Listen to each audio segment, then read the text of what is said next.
greetings from National Skills Network. This is Madhuri, and today we are going to discuss a very important and pertinent topic that interests us all, not only in India but all over the world. And we have an expert from Australia who's going to talk about green skills, TVET, that is vocational education and training, and how upskilling and workforce development makes a lot of sense in this particular sector, along with research possibilities and collaborations in terms of Indo-Australia bilateral cooperation and so on. So I have with me today Dr. Sarojni Choy, who's the Senior Fellow of the Higher Education Academy at Griffith University, Brisbane, Australia. So welcome to this conversation, Professor Choy. Very nice to have you today. Thank you for the invitation to contribute to your great work through National Skills Network.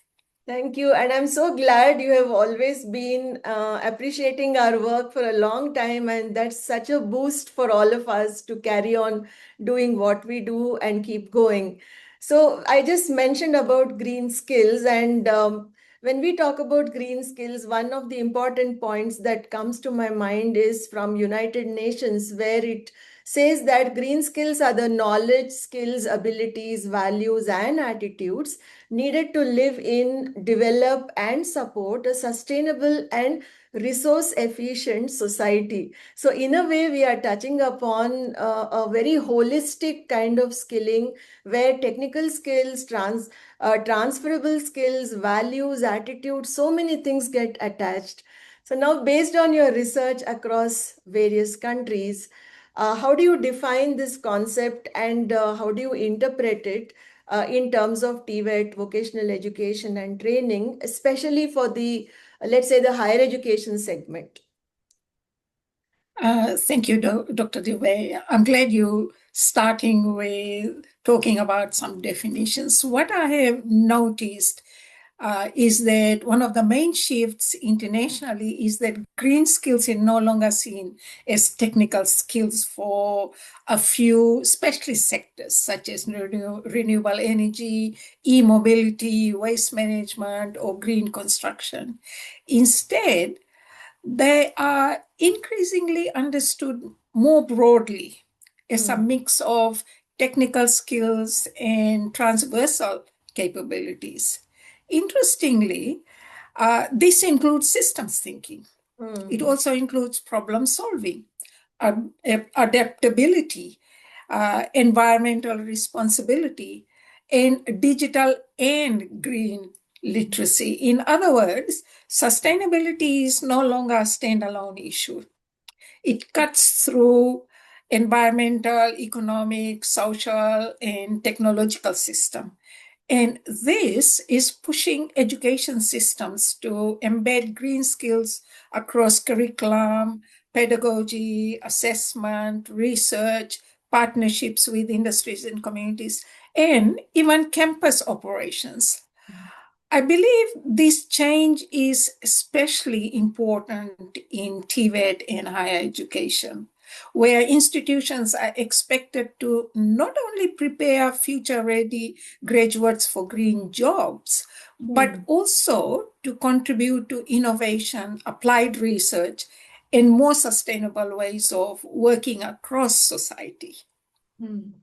So we can see here that there are many areas which come into the green skilling when we talk about green skilling, and it is kind of interdisciplinary and multidisciplinary at the same time, I guess.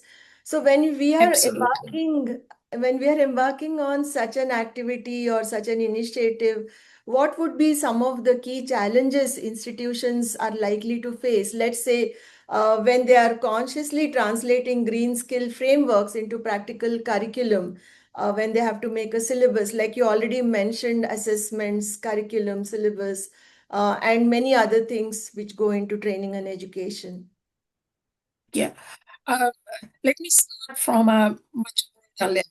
One of the biggest challenges is that many green skills frameworks sound strong at the policy level, but they are much harder to translate and implement in practice, especially when the contexts are can be very diverse. In practice, institutions need to decide what to teach, how to Right. assess it, which sectors to prioritize, and how to keep pace with changing technologies, regulations, and labor market needs. That's a major challenge for the TVET and higher education sectors. Now, there's also practical barriers such as limited teacher capability, Mm. lack of equipment and learning resources, in a already crowded curriculum, Right. sometimes weak labor market intelligence as well. And for that, we need constant research. Mm. What I've noticed is that curriculum seems to be always reactive. Mm. It can also be proactive to prepare future ready graduates, but our processes of design, development, and approval seems to delay things. Mm. Having said that, I think the UNESCO guidance is particularly helpful here because it reminds us that greening is not just a curriculum issue. It Mm. is a whole of institution issue involving leadership, planning, resources, stakeholder engagement, and even campus practices and monitoring. So, really, the challenge is about implementation capacity, not Mm. just policy ambition. Right. And because these challenges are shared globally, there's real value in countries learning from one another rather than trying to solve them in isolation. Yeah. So that's how I see some of the challenges. Right. And I think going forward, I hope this conversation also opens up new channels for people to reach out to you and learn from your, experiences. And just now you mentioned stakeholders. So one of the key stakeholders is the industry. And as industries are consciously adopting greener practices for sustainable development and other reasons, and also, you mentioned capacity building, another important thing. Where do you see these two coming together, and what kind of competencies would be needed in future? So probably if you can list few competencies that are needed from the industry perspective, that would be very helpful for us. Okay. Thank you. That's a very pertinent question. I believe educators and trainers will need a much broader capability set that they currently have. Of course, they will need to update technical knowledge in areas such as clean energy, circular production, and sustainable technologies. But just as importantly, they need to teach for adaptability, Hmm. innovation, ethical decision making, and systems thinking. I add that they also need to integrate digital and green capabilities, including some basic AI literacy and the ethical use of emerging technologies, because these areas are now increasingly very, very connected. From a teaching perspective, that means using more learner centered, interdisciplinary, and work based approaches so that learners can connect the theory with real sustainability challenges. And here, that partnership with industries is very important. And trainers and educators need to work with industry to update their skills, to keep their finger on the pulse and know what changes are happening and what are the challenges with workforce development at an industry level. And for a broader TVET workforce, the issue is not only mastering new technologies, but also being able to reduce waste, improve efficiency, increase productivity, respond to new standards, and importantly, keep upskilling themselves over time. Yeah. Yeah, I think that's also a very important aspect of the whole process, upskilling and continuous learning to keep pace with the changes. Now that you mentioned the AI and the new technologies, And also, I think we need to have that mindset change also happening parallelly to appreciate these things and bring them on and integrate into the curriculum and the way we work. Now, since you've also been associated with India and also have done a couple of initiatives and projects and things, we would like to know more from you, your views about what is it that we can adopt or adapt in India. Is there anything specific that comes to your mind when we talk about Indian TVET and education system? Uh, Thank you for that question. Yeah, I would say the first lesson is that India doesn't need to copy any single international model as such. Right. Uh, Rather, India can draw on the strongest features of different approaches. What you'll notice is that successful systems tend to align national policy, qualifications, industry standards, and local delivery rather than treating skills reform as a set of disconnected programs. And drawing on the strengths and relevance of the models, India can design more applicable models for the local context. A Right. second lesson is to build an ecosystem. Hmm. And building an ecosystem lies in the importance of investing in teachers and trainers Hmm. because no curriculum reform will succeed without educator capabilities. You can see I'm a bit biased here because that's the field I come from, but you need good architects and carpenters to make things happen, to build that system, and teachers and trainers are very important. A third lesson is the need to connect green skills to real employment pathways Hmm. through, for example, apprenticeships, through micro credential processes, recognition frameworks, and strong labor market data. Yeah. That needs to be at hand all the time. And finally, international experience shows that greening works best when it is treated as a whole of ecosystem issue.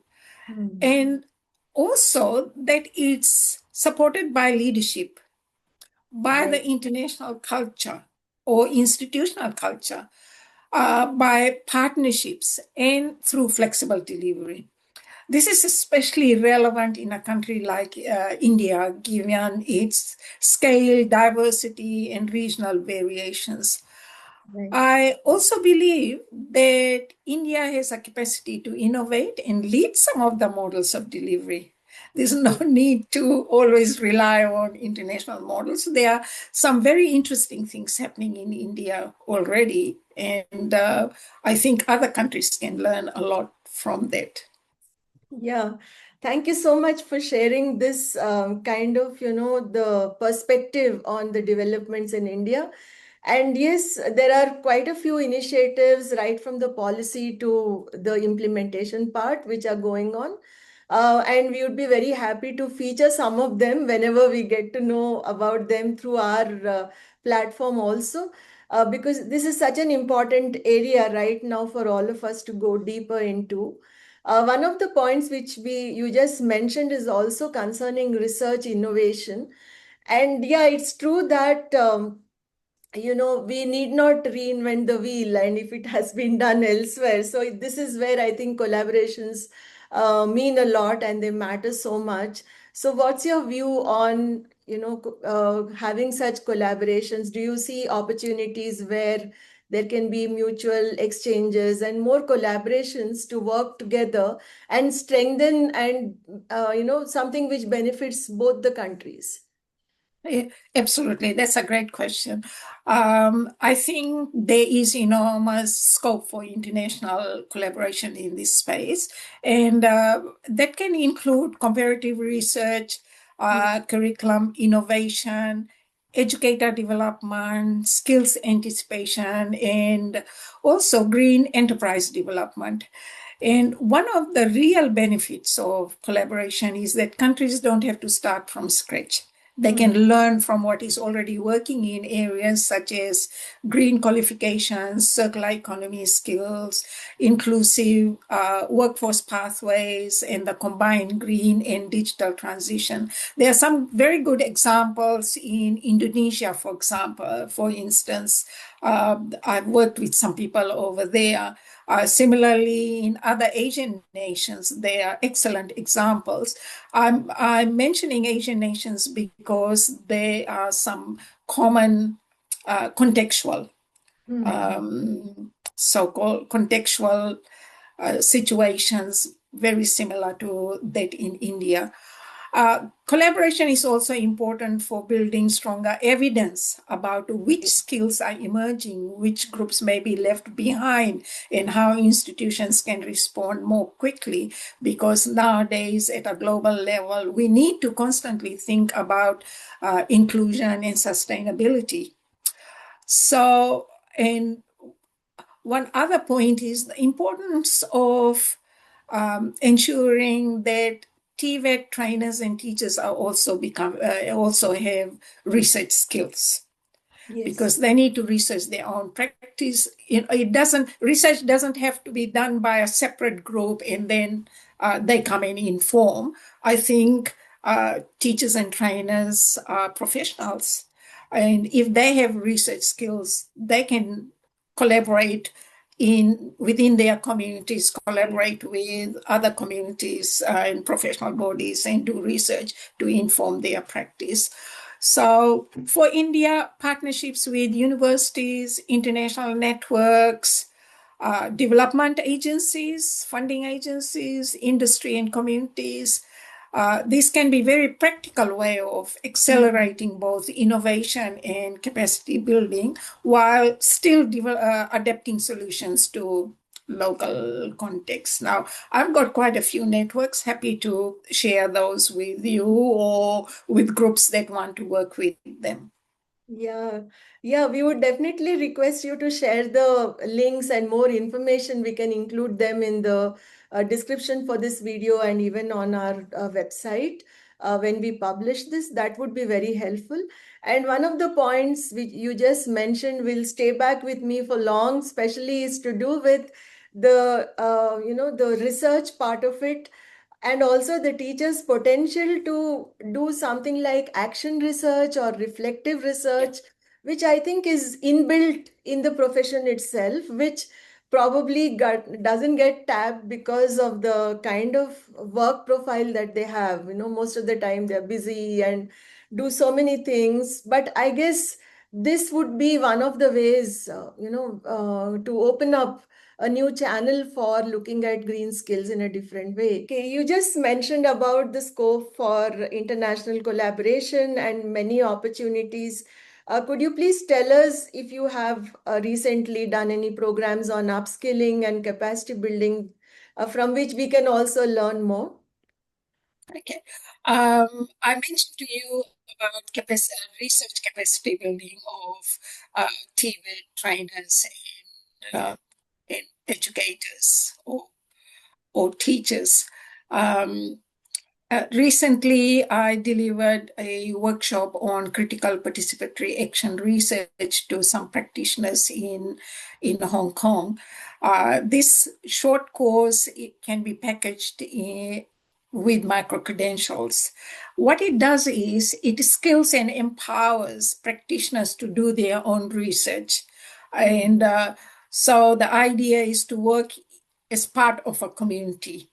I've got other models where the same program was attended at an institutional level, and this particular institution had many different regional offices as well. So what they did was they divided the group into little pods that focused on different kinds of research. In that way, they all were developing similar kinds of skill sets, but also practicing those skill sets, but focusing on particular aspects of their practice, researching and improving through critical participatory action research. And they formed a wider community. And what was happening was they were brainstorming critical issues and then dividing those issues amongst themselves, researching and sharing their findings and so on. It became more like a community of practice and was Okay. very successful. So that's one that I could recommend. I mean, of course, not everybody wants to do a master's degree in research, but having a short course with micro credentials where they can start working as part of that course, start working on issues that they are experiencing at the local level, I think is going to be very helpful. Yeah, and this is also showing a new way of looking at problems and doing research. Like you mentioned, it need not be a very long-term kind of a commitment. Here we are looking probably at shorter goals and issues and local problems, I'm sure, would also be addressed because you mentioned micro credentials and action research. Now that we have touched upon various aspects of green skills, is there anything else that you wish to share with us that probably we have missed during this conversation? It would be great that in green skills should not be framed only as an environmental issue. So in my view, there are also economic, social, and educational issues. The transition will only be successful if it is just, inclusive, it Right. creates decent work, it widens participation, and it supports lifelong learning across both urban and rural communities. In Mhm. that sense, education, whether you are talking about TVET or higher education, is not simply about responding to labor market change. It is about helping to shape a more sustainable, equitable, and resilient future. And importantly, greening needs to be visible in everyday life of institutions, not just in policy documents or curriculum statements. Indeed, it needs to be visible in everyday lives of everybody, everyday people, all of us. In Mhm. other words, greening should become everybody's business. Right. I would also emphasize the importance of sustained partnerships with industry, employers, and communities. Mhm. Because without those partner relationships, green skills development can easily become too abstract Mhm. and become disconnected from real workplace needs and everyday lives of people. Now, in practical terms, strong partnerships make it possible to co-design curriculum to Mhm. support work-based learning that our graduates need, to identify emerging skills demands. Because in the workplace, people who supervise work, who manage workplaces, they can see on a daily basis what kinds of skills are needed. Mhm. And also to translate sustainability goals into practical training and employment pathways. Mhm. I would also add that education institutes have an important ongoing role beyond just preparing new graduates. They need to support continuing education, support upskilling, reskilling as technologies evolve and new sustainability challenges emerge. What it means is that curriculum designers and educators need to stay closely connected to changes in industry, changes in policy and practice, so that green skills development remains current, relevant, and responsive, so that they can deliver just on time kinds of learning. Another emerging issue is artificial agency, as I mentioned earlier. Here, AI has real potential to support the green transition through better labor market intelligence, stronger data analysis, more responsive curriculum design, and more efficient use of energy and resources. So not only the graduates, but the teachers and educators also need to have skills in using AI. Mhm. At the same time, the use of AI raises new questions Hmm. about AI literacy, about ethical use of data, and the environmental footprint of digital technologies themselves. So somehow that needs to come as part of the curriculum. Yeah. My point is that increasingly green skills development will need to engage with this twin transition where Hmm. digital and green capabilities are developed together rather than treated as separate agendas. And finally, I think it's important to recognize the value of traditional and indigenous knowledge, Hmm. together with cultural and in some contexts, religious values, in shaping sustainable ways of thinking and acting. I mean, these ways of knowing shouldn't be seen as separate from scientific knowledge, Hmm. but as complementary resources that can make green skills development more locally relevant, more inclusive, and more meaningful. So, here's another challenge for curriculum designers. Correct. How do we capture traditional and indigenous knowledge and integrate that into the curriculum? And how do we teach that to graduates?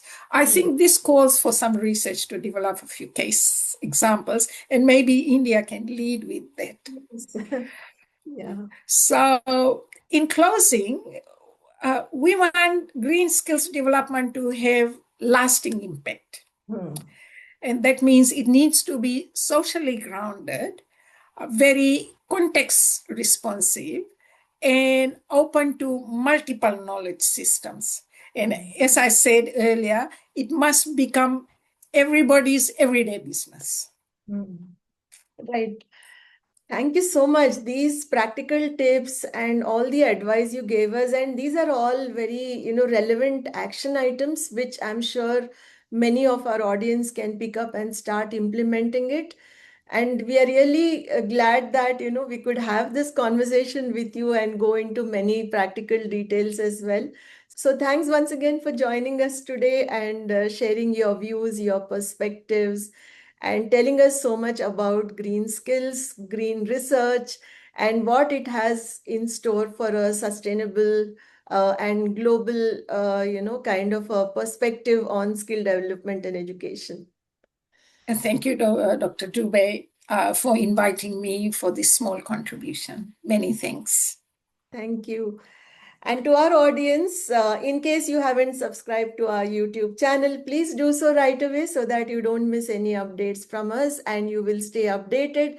And in case you want to connect with Professor Choi, please write to us or you can write to her directly. It would be very useful to build relationship, build this kind of collaboration to enhance the impact of green skills in India and in Australia. Thank you.